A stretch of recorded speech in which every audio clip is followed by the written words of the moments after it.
Hey, it's Alan, and I just wanted to let you know that you can now listen to the ongoing history of new music early and ad-free on Amazon Music, included with Prime. Artists have never given up as much personal information as they do today. Too much information sometimes.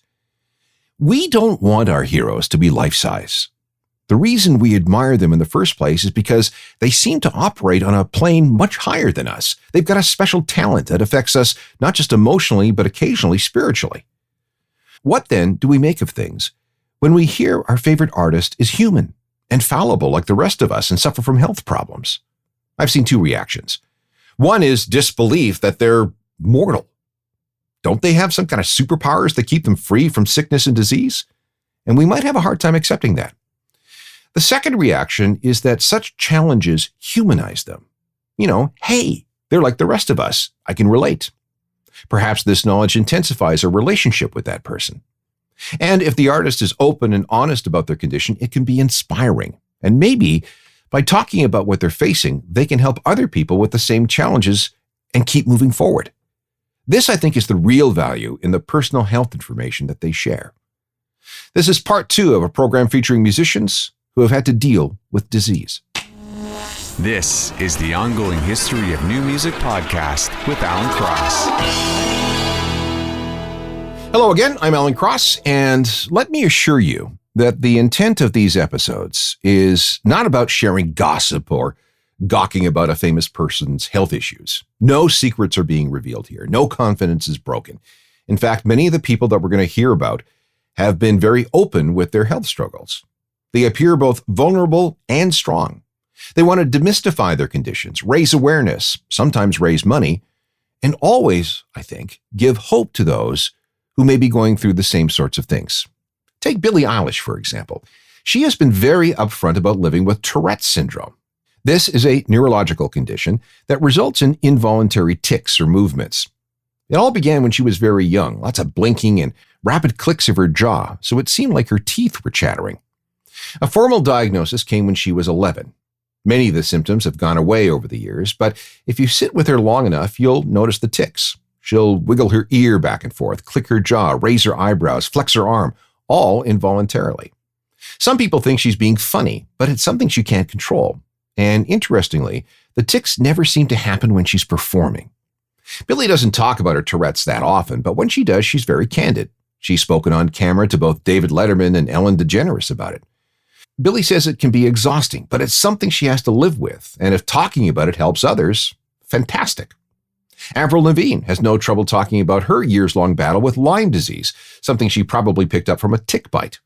Getting diagnosed was a big problem. The fatigue, the night sweats, the fevers, skin rashes, depression. Several doctors got it completely wrong. Oh, it's just chronic fatigue syndrome or stress. Finally, she saw a Lyme disease specialist who prescribed some serious antibiotics, and she was in bed for 5 months. Today, she is much better and is putting her health experiences into the Avril Lavigne Foundation, which supports people not only with Lyme disease, but also serious illnesses and disabilities. It has been very successful since it was initiated in 2010. There's Mick Mars, guitarist with Motley Crue. When he was a teenager, he started to experience severe pain in his hips. When he was 19, he was diagnosed with ankylosing spondylitis, a form of inflammatory arthritis which affects the spine and pelvis. The condition has made it very difficult to move. The pain can be tremendous, and he became addicted to painkillers. Mick needed hip replacement surgery in 2004. He stopped playing guitar for over 2 years, and over the decades, his lower spine froze up and seized completely. This caused such severe scoliosis in his back that he's now 3 inches shorter than he was when he was in high school. Things have also spread to his brainstem, which means he can't move his head very well. He can't drive anymore, but despite all this, he refuses to give up. Same thing with Imagine Dragons singer Dan Reynolds. He started having a lot of lower back pain in his early 20s. Then he started to lose mobility. Walking hurt, standing hurt, singing hurt. But there was no injury, so what was going on? He went to a series of doctors over the course of a year, all of whom didn't have an answer. Finally, though, he saw a rheumatologist, and he came back with the diagnosis of ankylosing spondylitis. He'd never heard of such a thing, and he knew from the beginning that he was going to fight it. Dan is now being treated with exercise, diet, and medication. And he's very active when it comes to raising awareness and money. If you go to the website, amonsterpainintheas.com, you will find all kinds of information about ankylosing spondylitis. This has Dan deeply involved in the community of AS patients. He's also working with Novartis, the pharma company, to develop treatments. I quote Dan, "This is something I'm going to live with for the rest of my life because there is no current cure. But I can live relatively pain-free now because of my treatment plan. It can allow a person to live a full life and do all the things they want."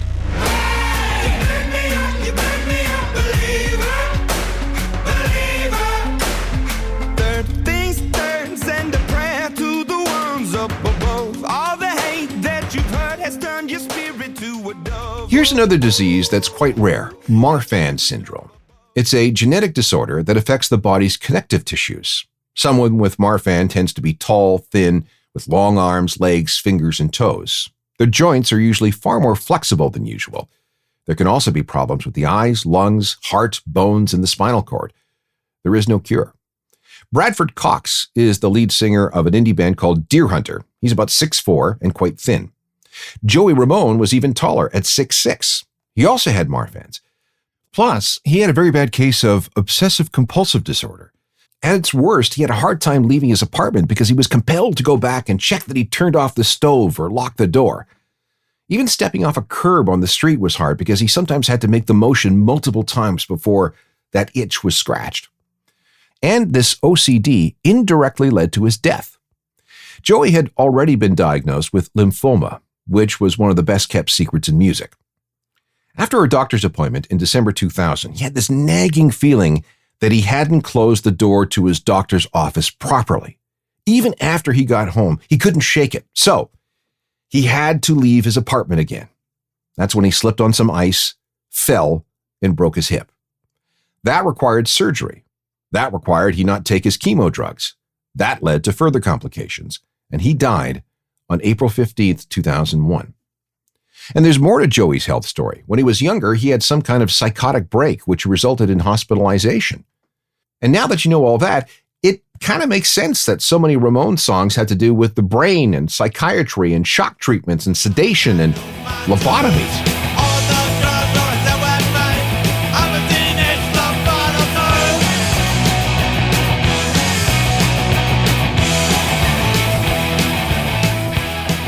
Next, I have the story of Tom Sonny Green.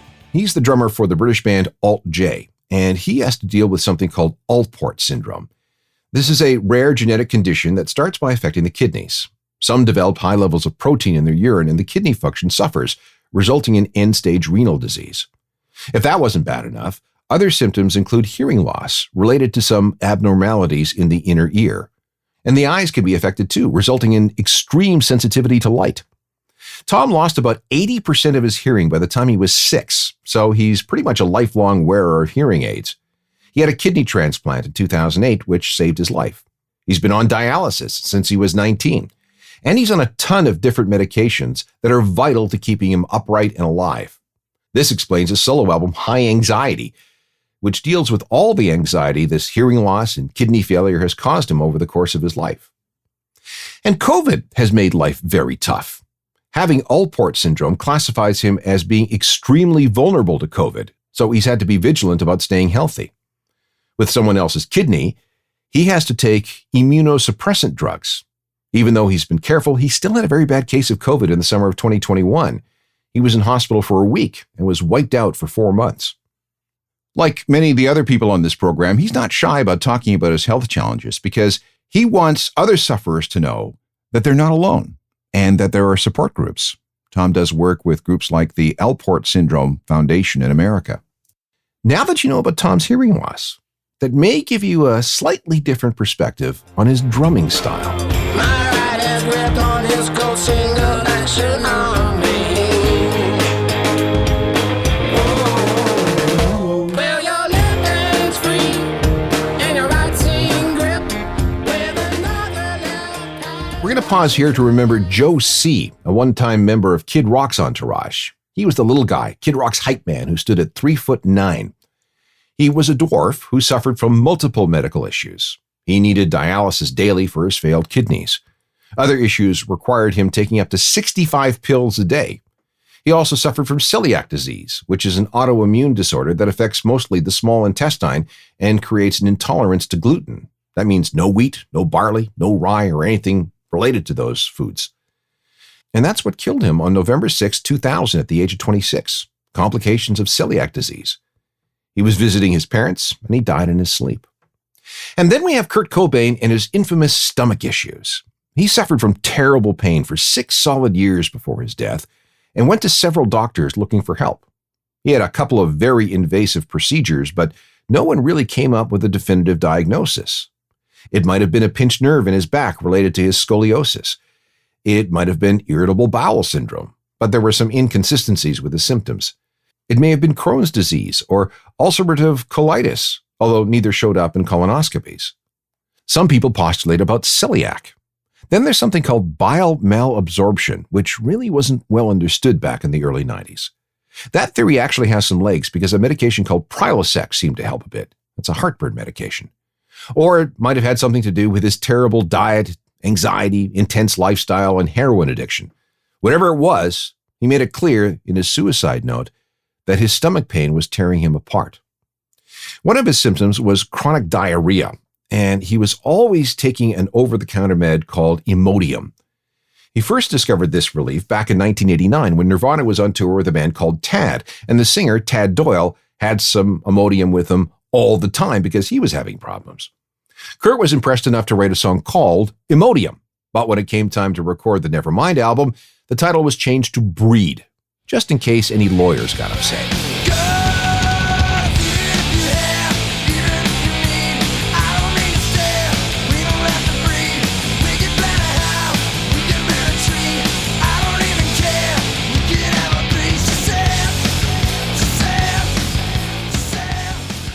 More stories of musicians battling disease coming up. We don't think of polio as much of a factor these days, although it does appear to be making something of a comeback in certain areas. In the 1950s, though, it was the COVID of its day, and it was extra scary because children seemed to be the most susceptible. Several well-known musicians caught it. Neil Young was diagnosed with polio in 1951 at the age of 5. He was admitted to the hospital for sick children in Toronto for a while. He mostly recovered, although he was left with a slight limp on his left side. Joni Mitchell caught polio in 1951 when she was 9. Her spine got all twisted up and she couldn't walk. She was in hospital for weeks and bedridden for months at a time afterwards. She pushed herself to walk again because she didn't want to miss Christmas. The polio left her with some mobility problems in her left hand. And this actually turned out to be something of a blessing because it forced her to form chords in innovative and interesting ways. There are whole websites dedicated to Joni's technique created by her polio. At age 51, it all came roaring back as post-polio syndrome, which affects up to 40% of patients decades after they thought they'd recovered. Joni has also suffered from Morgellons disease, a rare condition that sees fibers appearing under the skin. That almost stopped her from recording and performing several times. And then, in 2015, she had a brain aneurysm that saw her lose her ability to sing, play guitar, and walk. Fortunately, though, she's been able to relearn most of those skills. And then there's English singer Ian Dury. He contracted polio at the age of 7 in 1949, probably from a public swimming pool. He spent 1.5 years in hospital. He ended up with paralysis on his left side, with his shoulder, arm, and leg withering. But that didn't stop him from pursuing a musical career in the punk era. Here's one of the best-known songs with Ian Dury and the Blockheads. It's from 1977. Sex and drugs and rock and roll is very good indeed. Every bit of clothing ought to make you pretty. You can cut the clothing, grey is such a pity. I should wear the clothing of Mr. Ian Dury and the Blockheads from the summer of 1977. His health problems continued for the rest of his life. He was diagnosed with colorectal cancer in 1996. It eventually metastasized, and he died on March 27, 2000, at the age of 57. While we're here, we might as well talk about cancer.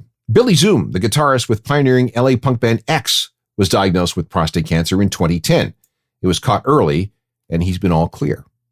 Bruce Dickinson of Iron Maiden was diagnosed with throat cancer in 2015. He caught it early, and all the treatments were successful. Paul Bonehead Arthurs, guitarist with Oasis, was told he had tonsil cancer in April of 2022. He got treatment, and now he's fine. David Bowie was taken away from us by liver cancer. After fighting it for 18 months, he went for a nap on a Sunday afternoon in January 2016 and died. And then there's the insidious glioblastoma, a very aggressive and uncurable form of brain cancer that's taken the lives of so many people. Senator John McCain, Beau Biden, the son of President Joe Biden, actors Tim Conway and Robert Forster. On the music side of things, we can't be sure, but it is possible that Mozart died of glioblastoma. George Gershwin may have had it. Robert Moog, the inventor of the modern synthesizer. Hardy Fox, co-founder of The Residents. Neil Peart of Rush survived for 3.5 years with his case of glioblastoma. He felt that something was wrong in June of 2016, less than a year after Rush called it quits. And the first thing he noticed was that he was suddenly having a hard time completing the New York Times crossword puzzle. Then, a couple of months later, he started having issues with words. There was an MRI, which confirmed things. There was surgery. And when the diagnosis came back, doctors gave him 18 months. There was a short period of remission, but then it all came back. He lasted twice that expected 18 months before dying on January 7th, 2020, keeping everything totally private until the end. And then, of course, there's the case of Gord Downie. In December 2015, shortly after attending his father's funeral, Gord was walking down the street in Kingston, Ontario, when he had a seizure. Surgery was required, which involved removing the affected parts of his brain. Then came 6 weeks of chemo, and after that, weeks of rehab. Gord was able to carry on through a final Tragically Hip tour and work on his Secret Path project, and there were some solo recordings. Few people with glioblastoma make it to 5 years. Gord died on October 17, 2017 at the age of 53, just a few weeks shy of the second anniversary of that first seizure.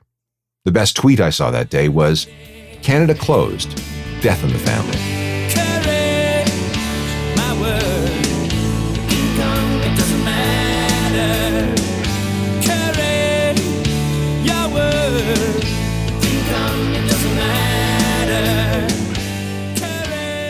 Before we move on, let's have a happy cancer outcome.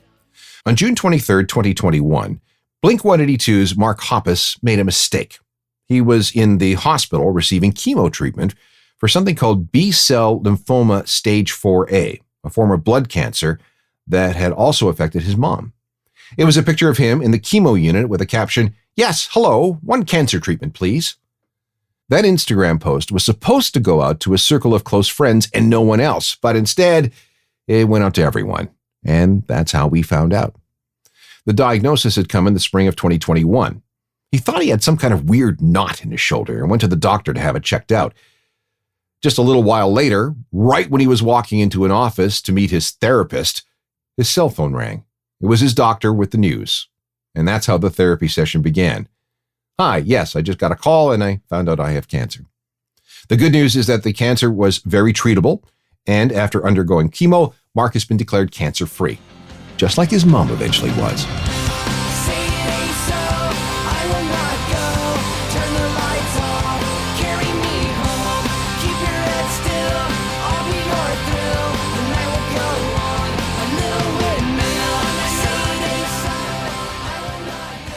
Let's move on to some other musicians and afflictions. One of the most intimidating things about Johnny Lydon of the Sex Pistols and Public Image is his stare. That's the result of a terrible case of spinal meningitis that he contracted when he was 7. Spinal meningitis involves inflammation around the membranes of the brain and the spinal cord. Johnny spent an entire year at St. Anne's Hospital in London. During that time, he was nauseous, had headaches, slipped into a coma now and again, and suffered from hallucinations. He had to endure painful spinal taps, and he missed more than a year of school. Even after he was discharged, he had memory loss that lasted for about 4 years. He couldn't remember his name or the name of his mom and dad. He didn't remember anything, in fact. He later realized that this ordeal forced him to completely rebuild himself. He was also left with a permanent curvature of the spine and that stare, and the possibility that his eyesight will deteriorate into nothingness. Here's Johnny talking about that during an interview on the release of one of his books. It just goes back to meningitis. You lose your memory. You're in a coma for such a long time. You're in hospital for a year. You come out, you don't remember anybody or anything. You don't know who these strangers are that take you away. You've become for me, institutionalized. I was feeling kind of safe in a very cold, hostile environment called a hospital. That for me was my comfort. They pushed me and took me outside of that, so I had to fight for the right to find out who I was. So in many ways, meningitis, I got to tell you, was God's greatest gift to me, because it made me have to find out who I really was, rather than settle for the car thief I could have grown up to being quite naturally. It's as important. It's like I've got that gift now of being able to look at myself outside of myself. And that don't make me bipolar. And that's because you had to learn about yourself. So you basically you got meningitis at 7. You find out who you are, and then you look back, and when the memories start flooding back, and you go, oh my God, have I let myself down? Have I done anything wrong? And the guilt for not remembering your own parents and what they've done for you. Never get over that. Never, ever, ever. And I hope you hear it in the songs that this is pistols. They're full and flooded with that. And that's not me being selfish, but if I've got the gift of making music, well, then it's going to have to be an accurate portrayal.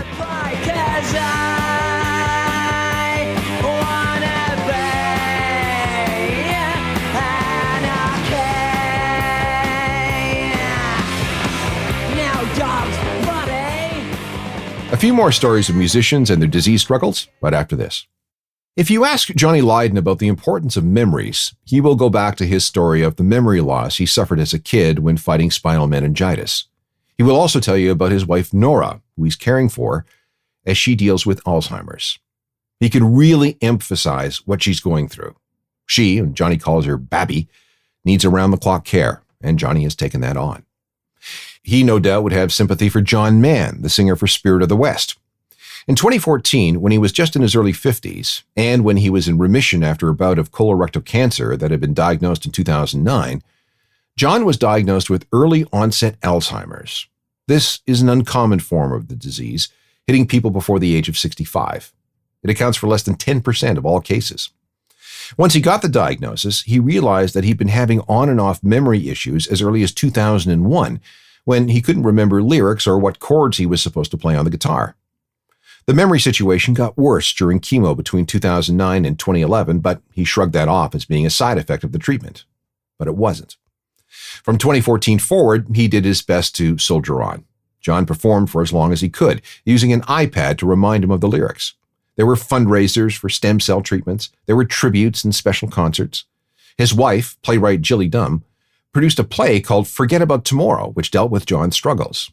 A Vancouver brewery created a special Pilsner to help with John's medical costs. Alzheimer's is a cruel thing, and John died on November 20th, 2019. But before he passed away, he did so much to raise awareness for people suffering just like him. You have to excuse me, I'm not at my best. I've been gone for a week, I've been drunk since I left, and these so-called vacations will soon be my death. I'm so sick from the drink, I need home for a rest. Take me home. Spirit of the West, featuring John Mann, a victim of early-onset Alzheimer's. Something similar destroyed the life of AC/DC rhythm guitarist Malcolm Young. First, it was lung cancer. Then it was heart problems that required a pacemaker. But by April 2014, his cognitive issues were so bad that he couldn't perform anymore. He died of complications resulting from dementia on November 18th, 2017, at the age of 64. I have a list of other artists with various health problems. Florence Welch of Florence and the Machine has had to deal with dyspraxia, a condition that affects your movement and coordination. She's embraced the condition, saying that it helps her be creative in different ways. Florence has also been involved with dyspraxia organizations, including those who help kids. Ben Watts of the British band Everything But the Girl has Churg-Strauss syndrome, a disease that causes inflammation of the blood vessels. This often starts with asthma and then moves throughout the body. In severe cases, organs can be damaged. There's no cure, but steroids and immunosuppressant drugs can be helpful. Ben was first hospitalized in 1992 and wrote a memoir about his experiences called Patient. He lost his voice and a big chunk of his intestine. He only has about 20% of his digestive system left.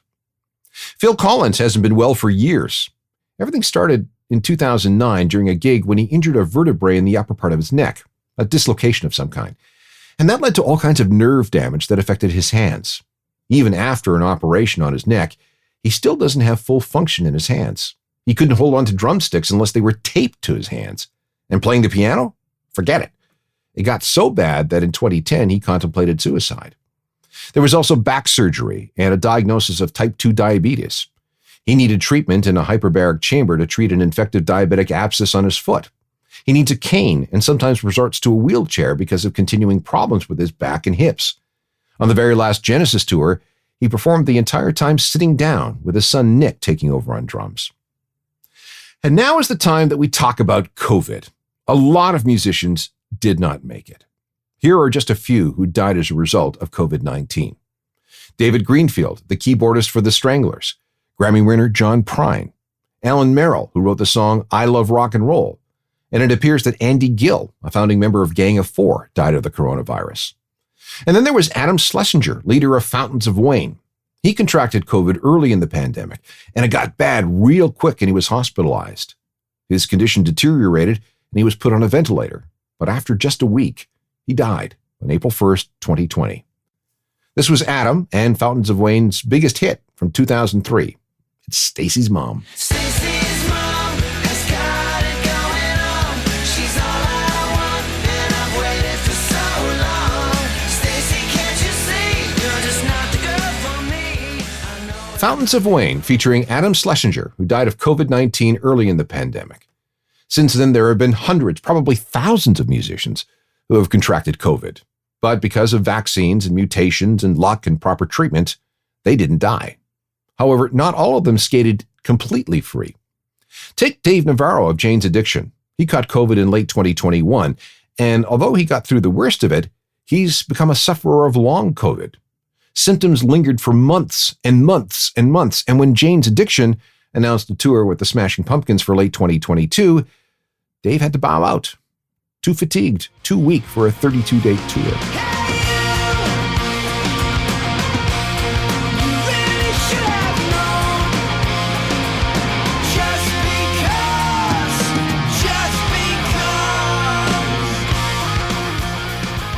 We tend to think of musicians as different than us. They have these musical superpowers that allow them to do things we never could.